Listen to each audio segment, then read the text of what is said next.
Hello and welcome to La Rosa Reads. I am super excited to be participating in my first ever book tag, the Diverse Spines Tag and Book Haul.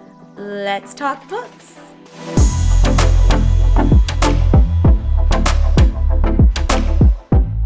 Yay! I am so excited to be participating in my first ever book tag, you guys.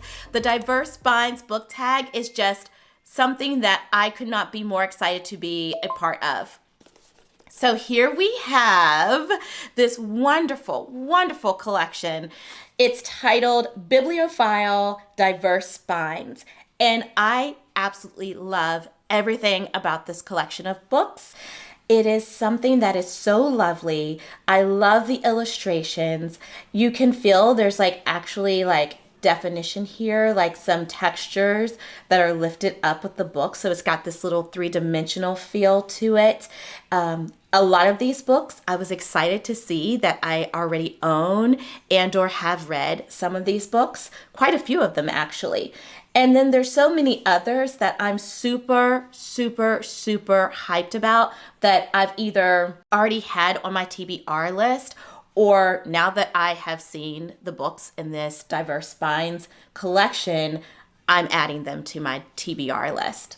So I want to, first of all, before I even share with you my book haul for Diverse Spines, I want to say thank you to Too Cool for Middle School.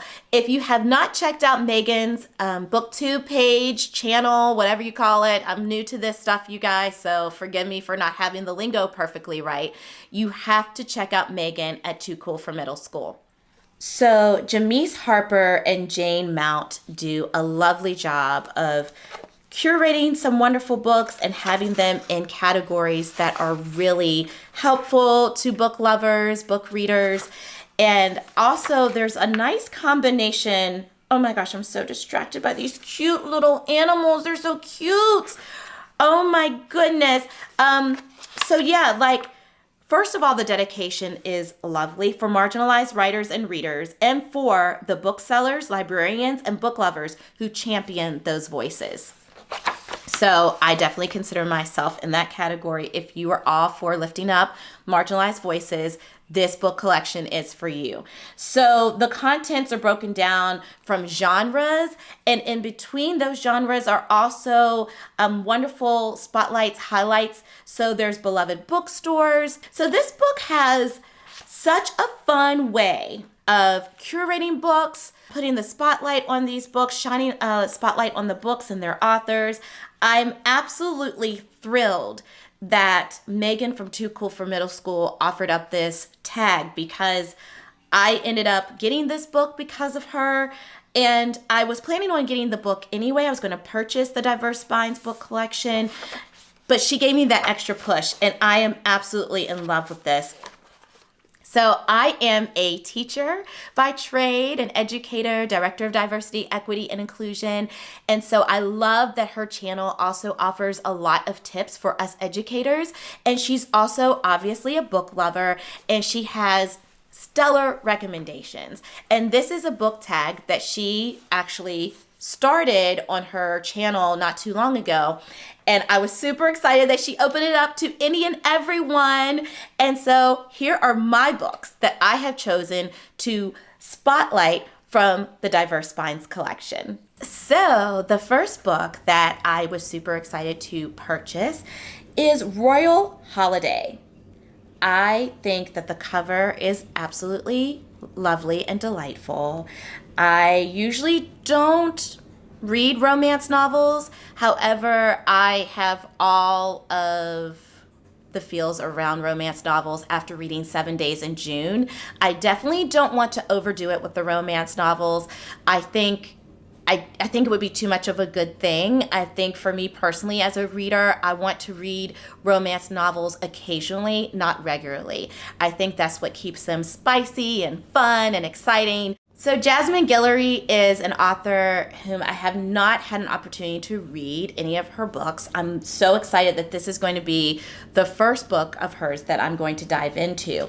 It comes with rave reviews. Praise for Royal Holiday. Oprah Mag said that it's a seasonal gem. Pop Sugar said another sparkling hit from Jasmine Guillory. Essence says contemporary romance's hot new voice. Oh my goodness, Shondaland says if Jasmine Guillory writes it, I need to have it. BuzzFeed says heartwarming, sexy, and the perfect holiday season read. Hello. Let's do this. Liberty is a book that I have been looking forward to reading. I keep seeing it popping up in my Goodreads. There's booktubers that I follow that have been lifting this book up. And I think even a colleague of mine had mentioned Liberty. And so this is one of those books that it's like, I keep hearing about it. You know, people talking to me about the book. I keep seeing the cover, popping up here, there, and everywhere.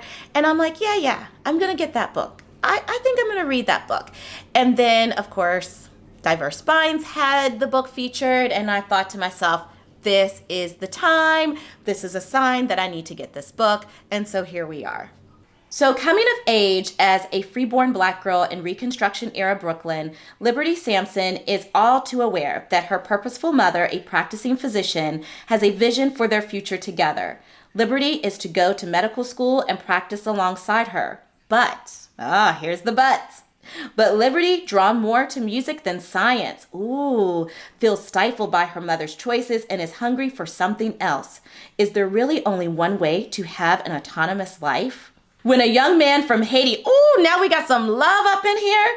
When a young man from Haiti, oh wait, I missed a part. Let me back it up. I'm sorry, I just jumped right into this love stuff. All right, so she is constantly reminded that unlike her mother who can pass, we've got some passing going on here, Liberty has skin that is too dark.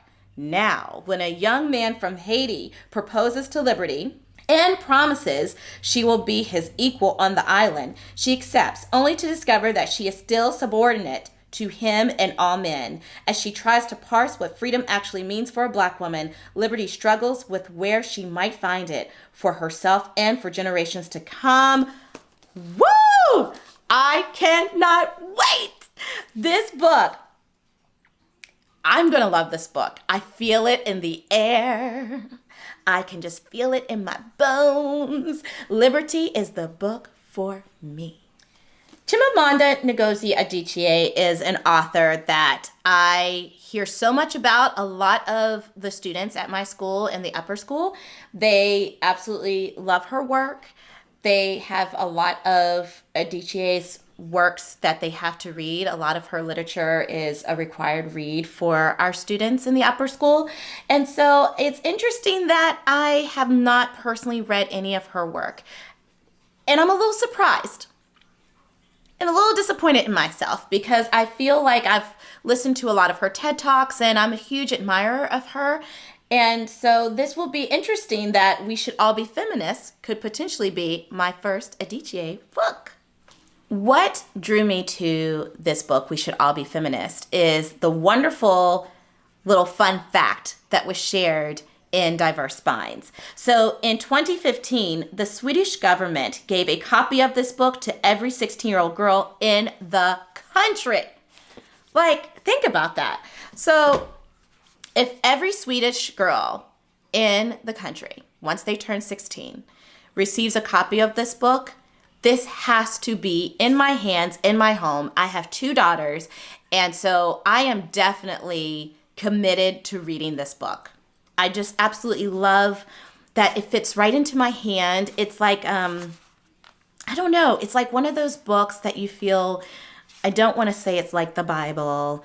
That's going a little too far, but you know what I mean? It's like one of those books that you can carry with you and just keep close to you, near and dear to your heart and, in your mind. I just think it's really amazing. And it's actually a modified version of a talk that she delivered, a TEDx talk, actually. How about that? So, now that I think about it, I may have actually heard some of this to a certain extent because I have watched a lot of her TED Talks. This book is going to be one that I treasure. I have a feeling that this is going to be a book that I will just treasure for years and years to come. Friday Black. There's so much about this book that just jumped out at me. Now, this is a book that I actually did not know about until I got a copy of Diverse Spines. And when I read the synopsis, the summary, I was like, oh my goodness, this is really interesting. Of course, it jumped out at me because I think about Black Friday and then it's flipped, Friday Black. I like the play on words there. And it's a collection of stories, which is a genre that I don't typically read. And so I thought to myself, this is a book that will definitely stretch myself as a reader and definitely piqued my interest. So this book is by Nana Kwame Adjei-Brenyah. I hope I said that correctly. I just pray I did, because I feel like that is the way you can show respect. The utmost respect for individuals is by pronouncing their names correctly. I did practice. But I think this author is so interesting. I think what the author is doing here is really important work and intriguing work.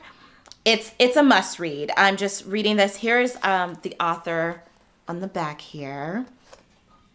I need to learn more about him. He's one of those authors like that I'm thinking, I want to get to know him as a person. And I think that will inform how I take in the book, like how I absorb the book, knowing his story and his perspective on things beyond the book will be important for me. So his writing will grab you, haunt you, enrage, and invigorate you.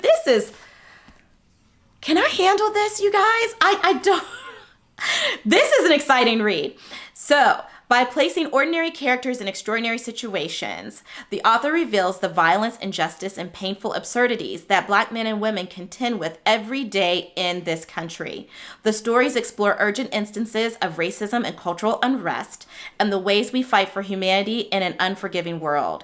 Typically, when I read books that are heavier on such topics, I sandwich them in between some really light, fun books, even middle grade, young adult books, romance novels, books that don't take an emotional toll on me. So that way I can really truly absorb the book and not necessarily be consumed by it and put in a heavy place to the point where I'm not really being productive or effective. I want to be inspired by the book. And so I will be mindful of that whenever I finally do decide to open up this book and read. Born a Crime by Trevor Noah. I don't have the hard copy with me because I am choosing to purchase the audiobook version. Audible is where I get my audiobooks, so I'm going to grab Trevor Noah's Born a Crime finally from Audible, because this is a book that I've had on my TBR for a long, long time. I don't know what has prevented me from listening. I really don't know, because I really am intrigued by Trevor Noah's story, his life story, and I've heard so many amazing things. People who have read it share with me that they really end up having such a deeper respect and appreciation for Trevor Noah, and it really adds depth to his character as far as like the person he is. He becomes more than, this TV personality. And so I'm looking forward to that. I've got to listen to Trevor Noah. His voice is amazing. And I think that for me, hearing this memoir in his voice is really important for me to really, truly get a feel for who he is as a person and what he's trying to convey in his memoir. The Warmth of Other Suns. This book is huge, very dense, yet critically important. I think it is a must read, and I'm saying that before I even read it, you guys. So this book is written by Isabel Wilkerson, who has also written Caste since writing The Warmth of Other Suns. I have not read that book either, so I'm a little behind, to say the least. I purchased this book the moment it was available. For whatever reason, I just have it sitting on my shelf. And so now I'm actually inspired and motivated to read it. So in this epic, beautifully written masterwork, Pulitzer Prize winning author Isabel Wilkerson chronicles one of the great untold stories of American history, the decades-long migration of Black citizens who fled the South for northern and western cities in search of a better life. From 1915 to 1970, this exodus of almost 6 million people changed the face of America. She's interviewed more than 1,000 individuals and gained access to new data and official records to write this definitive and vividly dramatic account of how these American journeys unfolded, altering our cities, our country, and ourselves.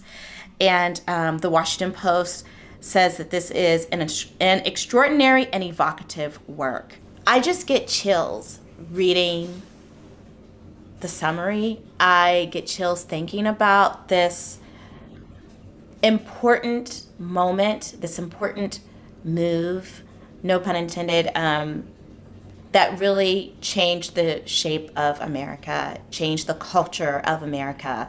I think that this book is required reading, and that's why I bought it from the moment it was released. And so, yeah, I think I'm gonna do it. And finally, I am happy to share, yet embarrassed to share, a book that I have not read. I bought it the day it came out, the day it was released. I was looking forward to it. I had pre-ordered it. I was all about it, you guys. And for whatever reason, I have yet to read it. And that is Becoming by Michelle Obama. This is one of those rare books that I not only purchased the hard copy, but I also purchased the audiobook. I did the same for her husband, Barack Obama's book, that I actually did finish. And it was one of those experiences that I said to myself, I want to follow along with the text while also listening to his voice. And I feel that way about Michelle Obama's book. I have a lot of friends and family members who have read this book or listened to the audiobook, and they absolutely love it. I have heard such great stories about how readers are connecting with her story, her meaning Michelle Obama, just really connecting with her lived experiences and finding similarities and inspiration from it. I even watched her documentary Becoming on Netflix, and yet and still, your girl hasn't read the book. So I just got to dive in. I just have to do it. And so maybe over, a winter break or a spring break, maybe that will be the time that I'll read it. So, which book do you guys think I should read first? Please let me know in the comments. I am a very indecisive reader, and so I need your help with that. So please, please, please hop into the comment section of this video and let me know which book I should read first. I hope you enjoyed this Diverse Spines video tag. I am so excited that this book is available to everyone and anyone who wants to dive in and have a wonderful collection that they can really seek in being inspired to buy their next book. So definitely, I highly recommend that you purchase Diverse Spines, and I tag you. Use hashtag Diverse Spines, hashtag La Rosa Reads, and let me know which books from Diverse Spines you either own or have purchased or are inspired to read, or all of the above. I would love, love, love to hear from you. Until next time, happy reading. Bye.